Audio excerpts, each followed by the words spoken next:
Law 1. Never outshine the master. Robert Greene says, and I quote, "Always make those above you feel comfortably superior. In your desire to please and impress them, do not go too far in displaying your talents, or you might accomplish the opposite, inspire fear and insecurity. Make your masters appear more brilliant than they are, and you will attain the heights of power." End quote. Now, let's stop pretending work is a meritocracy. It is not. It is not a clean little scoreboard where the smartest man wins, the hardest worker gets rewarded, and excellence rises naturally to the top like cream in some corporate fairy tale. That is what naive people believe right before they get buried by somebody less talented and more politically intelligent. Because the truth is brutal. Hierarchies do not reward talent alone. They reward talent that knows how not to threaten power. That is the first lesson. If you work under a boss, a manager, a client, a sponsor, or anybody with control over your opportunities, then understand this clearly. You are not just doing a job. You are operating inside a kingdom. And inside every kingdom, the throne has one permanent fear: replacement. That is what most ambitious fools never understand. They think, if I'm brilliant, I'll be appreciated. No. If you are brilliant and socially clumsy, you will be watched. If you are brilliant and make powerful people look weak, you will be managed. And if you do it often enough, you will be removed. Not because you lacked talent, because you lacked judgment. That is the part that stings smart people the most. They cannot believe they are losing to inferior people. But they are not losing to inferior people. They are losing to people who understand the real game. Because the real game is not just performance. It is power. It is ego. It is insecurity. It is perception. It is knowing that a person above you can smile at your success while privately calculating whether you are becoming too expensive to keep around. You think your boss wants the truth? No. Your boss wants control. Truth is only welcome when it arrives in a form that protects authority. The moment your intelligence starts feeling like a public threat, you stop being an asset. You become an alarm bell. That is why never outshine the master is not cowardice. It is survival. It is strategic discipline. It is knowing that setting yourself on fire just to prove you are bright is something only idiots do. And let's get honest. A lot of talented people self-destruct because they are addicted to being seen. They cannot just be effective. They need everyone to know they were effective. They cannot just solve the problem. They need the room to feel their superiority while they solve it. They correct too publicly. They speak too much. They smirk too often. They turn every meeting into a subtle little performance designed to say, "Look at me. I'm the sharpest guy here." Congratulations. You just made the master feel old, exposed, and unnecessary. That is not confidence. That is amateur vanity dressed as courage. And the punishment is almost never dramatic. That is what makes it dangerous. You do not get a villain speech. You do not get a clean declaration of war. You do not even get the dignity of honesty. What you get is slower, colder, cleaner. Your name disappears from rooms it should be in. Your opportunities dry up. Your work gets ignored. Your mistakes get remembered more than your wins. You get branded difficult, arrogant, or not a culture fit. That is how power kills careers. Not with knives, with paperwork. That is why this law matters. Because people in authority do not just want results. They want results without feeling replaced. They want excellence that does not embarrass them.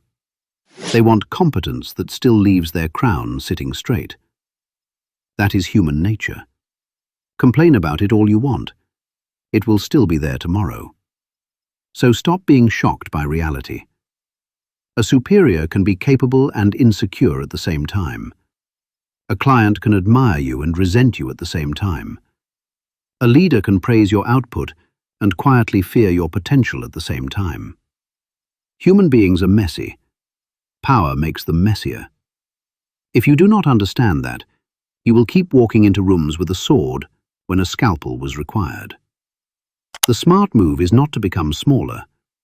The smart move is to become smoother.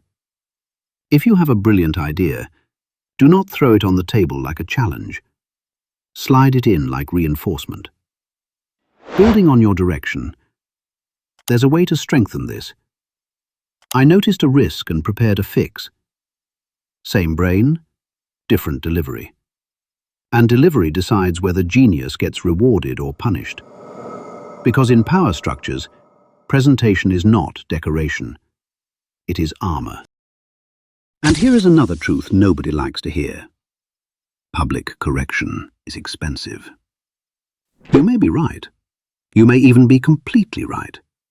But if your correctness makes a powerful person look stupid in front of an audience, then understand this. You are not just exposing an error. You are threatening status. And status, my friend, is the religion of weak men in high places. So stop acting surprised when the punishment comes. Stop pretending the world runs on fairness. It does not. It runs on ego, perception, timing, and consequence. Do not expose the flaw like a prosecutor desperate for applause. Handle it privately. Handle it cleanly. Handle it with respect. And for the love of God, bring a solution with you. That is not weakness. That is control. Any fool can point at a fire. A dangerous man knows how to put it out without burning down the room and creating enemies he did not need. And no, this is not being fake. That is where childish people reveal themselves. They hear the word strategy and immediately cry politics, as if politics is some filthy little corporate disease. No, politics is older than corporations. Politics is older than offices. Politics is older than your job title. Politics is what happens the second human beings with ambition, insecurity, and unequal power are forced into the same structure. That is life. As long as you are not lying, not groveling, not betraying your core, you are not being fake. You are being intelligent enough to understand a brutal truth. Truth without timing is recklessness. Talent without tact is unemployment with a calendar date. Timing matters. That part matters more than proud people want to admit. Because early in your career, early in a new role, early in any hierarchy, you cannot afford ego theater. That is rich man behavior from a poor man position. First, you learn the board. You learn who matters. You learn who thinks they matter. You learn whose approval opens doors and whose resentment quietly closes them. And listen carefully. Real power is almost never sitting exactly where the org chart says it is. So what do? You build trust. You build consistency. You build reputation. You become reliable before you become undeniable. Because if you try to dominate too early, all you are really doing is waving a red flag in front of people who still have the power to starve you. And this law does not stop at the office. Do not make that mistake. It applies everywhere. Anywhere there is hierarchy. Anywhere support can accelerate your rise.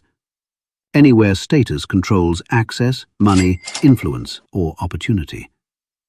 People protect status like their life depends on it. Because in many ways, it does. Status affects influence. Influence affects money. Money affects freedom. So when your presence makes someone feel diminished, do not stand there shocked when their support evaporates. That is why emotional intelligence is not soft. It is not optional. It is not some fluffy HR slogan stuffed inside a training deck written by cowards.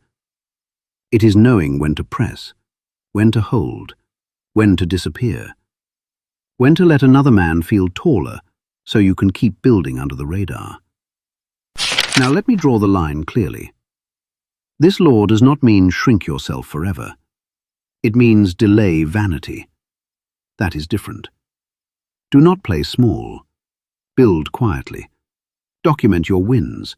Stack your skills. Increase your value. Build relationships across the board. Make yourself useful in high-stakes moments. Become the man they call when things break. And while you are doing all that, build outside the hierarchy too. Build your network. Build your credentials. Build your side income. Build your reputation. Build your body of work. Build something nobody can take away from you just because one insecure superior had a bad quarter and a fragile ego. Because here is the deeper truth. A boss can control your position. He cannot control your potential unless you hand it to him.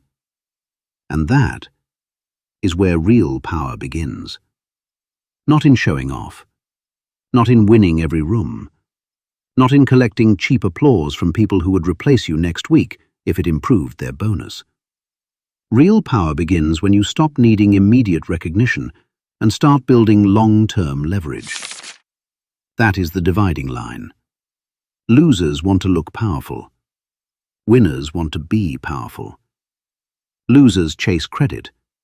Winners chase options. And options are always worth more. So no, the loudest genius does not win. The man who wins is the one who understands ego, hierarchy, timing, perception, and leverage. The man who understands that sometimes the strongest move is not to shine harder, but to aim the light in a way that keeps the door open while he builds something bigger behind it. So make the master feel secure. Buy yourself time. Use that time to sharpen your blade, expand your reach, and build such undeniable value that one day you are no longer trapped trying not to outshine the master. One day, there is no master. Just you. If this stung a little, that's probably because it's true. Hit like, drop a comment, share this with someone still naive enough to think work is fair, and subscribe. Because here, we are not interested in sounding nice. We are interested in winning smart.